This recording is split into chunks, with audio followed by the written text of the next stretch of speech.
जो आपला पिवळा शत्रूच म्हणेन मी तुम्हाला, नाव घेणार नाही. हा आमच्या विरुद्ध उभा राहणारा पिवळा शत्रू आहे. तो मला असं वाटतं ही महानगरपालिका त्या मागील 30 वर्षांपासून त्यांच्या हातात आहे. त्यांनी काहीच कामं केलेली नाही. त्यांचे टँकर चालले पाहिजेत म्हणून आमच्या नळाला पाणी येत नाही. सर्वात पहिला जर का हे टँकर बंद केले ना तर नळाला नक्कीच पाणी येणार. देवेंद्र फडणवीस यांनी यंदा जास्तीत जास्त लाडक्या बहिणींना महानगरपालिकेच्या रिंगणात उतरवलेलं आहे. आम्ही सध्या आहोत वसई विरार महानगरपालिकेच्या प्रभाग क्रमांक 23 मध्ये. इथून अपर्णा पाटील या मैदानात आहे. अपर्णाताई या महाराष्ट्र प्रदेश भाजपच्या सरचिटणीस देखील आहे. ताई, स्वागत आहे आपलं प्रहार न्यूज लाईन मध्ये. प्रचारासाठी अवघे 7 ते 8 दिवस शिल्लक आहेत. कशा प्रकारे लोकांचा प्रतिसाद मिळतोय आणि तुम्ही नेमके कोणते मुद्दे घेऊन प्रचारात उतरला? या वॉर्ड क्रमांक 23 विषयी विशेष बोलत असताना मी तुम्हाला सांगू इच्छिते की मी मागील 10 वर्ष फक्त महिलांच्या सोबत काम करत आहे. महिलांची जनजागृती, महिलांचं सक्षमीकरण, महिलांचं सशक्तीकरण कसं होईल यावर मी काम करते. आपण बघाल की करोडोचा निधी हा आपल्या महानगरपालिकेमध्ये येतो, पण तो निधी वापरला जात नाही. हे आपल्याला केव्हा कळतं? जेव्हा या पीडित महिला असतात त्या आपल्यापर्यंत पोहोचतात. त्यांना बचत गट बनवायचे असतात पण त्यांना सहकार्य मिळत नाही. एक महिला बचत गटाचं काम करण्यासाठी किंवा बचत गटाचं संघटन करण्यासाठी जेव्हा महानगरपालिकेत जाते तेव्हा तिला त्या कामासाठी 5 ते 6 वेळा राऊंड मारायला लागतात. त्या महिला कंटाळून आपल्याकडे येतात आणि आपल्याला बोलतात, आपल्याला हे का करता येत नाही ताई, तुम्ही जर आम्हाला सांगितलं तर ते काम होईल. तेव्हा आम्हाला कळतं की नगरपालिकेमधून महिलांसाठी आलेला निधी हा वापरला जात नाही. तेव्हा या महिलांच्या अशा तक्रारी असतात. सर्वात पहिला महिलांचं सशक्तीकरण झालं पाहिजे, महिलांचं सबलीकरण झालं पाहिजे आणि सगळ्यात मोठा मुद्दा आहे ही महानगरपालिका आणि येणारा त्यांचा निधी. जर महानगरपालिकेत येणारा हा निधी महिलांना वापरला गेला तर नक्कीच महिलांचं सशक्तीकरण आणि सबलीकरण होणार. माझा सगळ्यात पहिला मुद्दा हाच आहे की जास्तीत जास्त बचत गट तयार झाले पाहिजेत. जास्तीत जास्त बचत गटांनी निर्भयपणे आत्मस्वबलावर काम करायला हवं आणि या नगरपालिकेचा निधी हा महिलांपर्यंत पोहोचला पाहिजे. कारण प्रत्येक महिला ही जागृत नसते किंवा तिला माहित नसतं की आपल्याला कुठून काय सहकार्य मिळणार आहे. आणि जेव्हा हा निधी जर का महिलांना मिळाला तर प्रत्येक महिला ही काम करण्यासाठी तयार आहे. देवेंद्र फडणवीस यांनी कालच परभणीतल्या भाषणात म्हटलंय की 1 करोड लखपती निधी येत्या वर्षभरात आम्ही बनवणार आहोत.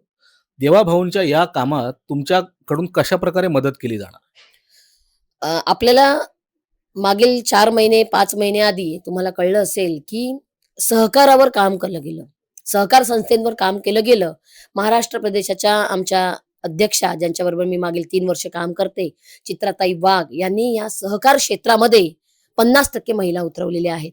आणि या सहकार संस्थांना स्थापन करून त्या सरकार संस्थेच्या मार्फत महिलांना निधी मिळावा आणि महिलांचे कामं आणि जे त्यांना जे पुढे जाण्यासाठी सहकार्य मिळत नाही. तुम्हाला सांगितलं परत तोच विषय येतो की सहकार्य म्हणजे फायनान्शियल प्रॉब्लेम, अनुदान. हे अनुदान जर सगळीकडनं महिलांना मिळालं तर त्या महिला सशक्त बनतील. महिलांच्या बाबतीत इथं फिरताना एक जाणवलं की पाण्याची समस्या बरीच आहे. तुम्ही नगरसेवक झाल्यानंतर या प्रश्नावरती तोडगा कशा प्रकारे काढणार? पाण्याची समस्या तुम्ही सांगाल तर 2 प्रश्न आहेत. नळाला पाणी नाही पण पूर्ण वसई पाण्याने भरलेली आहे, हे तर आपल्या सर्वांनाच माहित आहे. पाण्या नाही त्याला एक कारण आहे. कारण तुम्ही बघाल मागील 30 वर्षापासून जर तुम्ही टँकर मागवला ना तर तुमच्याकडे पाणी लगेच अर्ध्या तासात पोहोचतं, पण तुमच्या नळाला पाणी येत नाही. ह्याच्या मागचं कारण की जो आपला पिवळा शत्रूच म्हणेन मी तुम्हाला, नाव घेणार नाही. हा आमच्या विरुद्ध उभा राहणारा पिवळा शत्रू आहे. तो मला असं वाटतं ही महानगरपालिका त्या मागील 30 वर्षांपासून त्यांच्या हातात आहे. त्यांनी काहीच कामं केलेली नाही. त्यांनी फक्त आपले खिसे भरायची कामं केलेली आहेत. आलेली अनुदानं ही कुठे गेली हे शोधण्याचं काम आम्हाला करावं लागत आहे की हे आम्हाला कधी मिळेल आणि आम्ही कधी काम करू. तसंच ह्यांच्या या बिल्डर लॉबी आणि या टँकर लॉबी जे आहेत, या टँकर लॉबी आणि यांचे टँकर चालवण्याकरता, त्यांचे व्यवसाय चालू करण्याकरता आमची परभणी इकडे चालू असते. त्यांचे टँकर चालले पाहिजेत म्हणून आमच्या नळाला पाणी येत नाही. सर्वात पहिला जर का हे टँकर बंद केले ना तर नळाला नक्कीच पाणी येणार. तर मला असं वाटतं पहिला ह्यांचे हे टँकर व्यवसाय बंद करावे, त्याच्यानंतर पाण्याची समस्या येईल असं मला वाटत नाही. रस्त्यांची देखील इथे बऱ्या प्रकारे दुर्दशा आहे. म्हणजे वर्षानुवर्ष रस्ते बनवले नाहीत अशी काही ठिकाणी परिस्थिती आहे. भाजपची सत्ता आल्यानंतर ही स्थिती बदलेल असं तुम्हाला वाटतंय का? भाजपाची सत्ता आल्यानंतर ही स्थिती बदलण्याला सुरुवात झालेली आहे हे आपल्या सर्वांना दिसतंय. तुम्ही सर्व रस्ते बघा. आमच्या आमदार स्नेहाताई दुबे ह्या मागील 1 वर्षापासून दिवस-रात्र या रस्ते, पाणी, गटारावरच काम करायचं त्यांनी सुरुवात केलेलं आहे आणि त्यांनी महिला सक्षमीकरणावर काम करण्यास सुरुवात केलेली आहे. आता तुम्ही बघाल तर पहिला जी कामं होत नव्हती, ती कामं व्हायला सुरुवात झालेली आहे. जर 35 वर्षात ह्यांनी काहीच केलं नाही, तर आम्हाला निदान 5 वर्षाचा कालावधी तरी मिळावा ते काम करण्यासाठी. म्हणून मला असं वाटतं, की आम्हाला थोडा वेळ मिळावा, आम्हाला संधी मिळावी. तुम्ही 30 ते 35 वर्ष ही संधी बहुजन विकास आघाडीला देत आलेला आहात. एका हाती त्यांचं राज्य चालू होतं. घराणेशाही चालू होती. भारतीय जनता पार्टी ही घराणेशाही नाही. भारतीय जनता पार्टीचा कार्यकर्ता हा तळागाळातून आलेला, वरती आलेला आहे. तुम्ही बघाल चायवाला हा आपला प्रधानमंत्री आहे. जर चहावाला एक प्रधानमंत्री बनू शकतो, तर एक नॉर्मल आमच्यासारखी जी महिला आहे, ती पण आमदार बनू शकते. हे आपल्या ताईंनी दाखवून दाखवलेलं आहे आणि सगळी कामं आता ताईंच्या नेतृत्वाखाली अगदी सुरळीतपणे चालू आहेत. ह्याच्या येणाऱ्या पुढच्या काळामध्ये तुम्हाला सर्व सर्व हे पूर्ण दिसून येईल असं. देवाभाऊंची एक लाडकी बहीण विधानसभेत बसलेली आहे. वसई विरार क्षेत्रात भाजपने मोठा संघर्ष केलाय. अपर्णा पाटील यांच्या रूपाने दुसरी लाडकी बहीण वसई विरार महानगरपालिकेत बसलेली आम्हाला पाहायला मिळेल. नक्कीच. हा शब्द लिहून ठेवा तुम्ही. 100% मी निवडून येणार आणि जे नेतृत्व वसई विधानसभेमध्ये स्नेहाताई करत आहेत, त्यांच्या मार्गदर्शनाखाली आम्ही नगरसेविका बनणार आणि त्यांच्या मार्गदर्शनाखाली त्या वसईचा विकास करत आहेत. आम्हाला दिलेल्या प्रभाराचा विकास हा आम्ही नक्की करणार. हा माझा शब्द आहे जनतेला. प्रभाग क्रमांक 23 मधून दुबेताईंना सर्वाधिक लीड मिळालं होतं. ही परंपरा लीडची ह्या निवडणुकीत हे कायम राहील असं वाटतंय. नक्कीच राहणार. मी तुम्हाला सांगितलं, की प्रभाग 23 ह्याचं पॅनल आहे, हे जिंकून येणार याची खात्री आम्हाला आहे. फक्त त्यासाठी नाही, कारण या प्रभाग क्रमांक 23 मध्ये मी 10 वर्ष राहिलेली आहे. त्यामुळे या प्रभाग क्रमांक 23 मधली जनता मला ओळखते. त्यांना मी सहकार्य केलेलं आहे आणि त्यांचं सहकार्य करण्याचा आता वेळ आलेली आहे आणि त्यांच्या आशीर्वादाची साथ आता मला मिळणार आहे आणि मी नक्की येणाऱ्या या निवडणुकीमध्ये निवडून येणार, ह्याचंही ग्वाही मी तुम्हाला देते. तुमचे नेतृत्व देवेंद्र फडणवीस यांना व्हिजनरी नेतृत्व म्हणून ओळखलं जातं.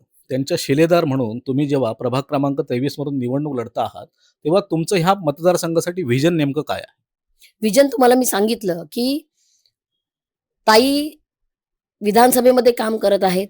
आम्ही नगरसेवक निवडून आलो, तर आम्ही तेच काम आमच्या विभागामध्ये करणार. मग ते कुठलंही छोटं काम असू दे या मोठं काम असू देत. सर्वात पहिला मी तुम्हाला सांगितलं हे रस्त्याचा विषय आहे. महिलांच्या सक्षमीकरणाचा विषय आहे.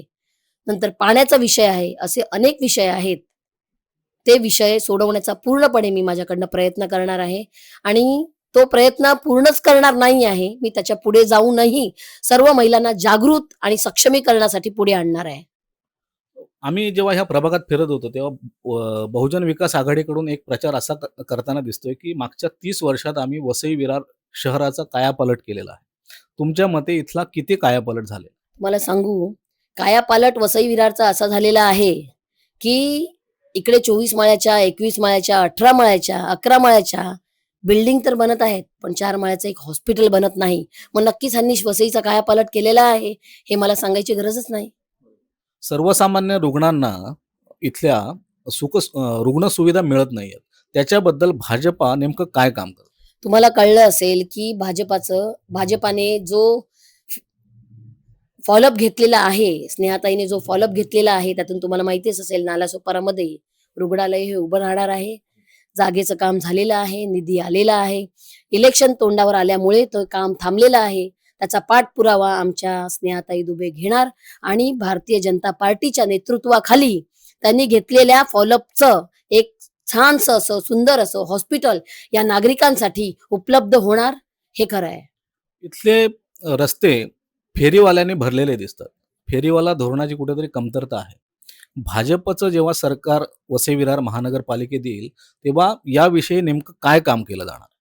फेरीवाला झोन विषयी तुम्हाला जर सांगू तर तुम्ही बघाल, की फेरीवाले हे गरीब आहेत.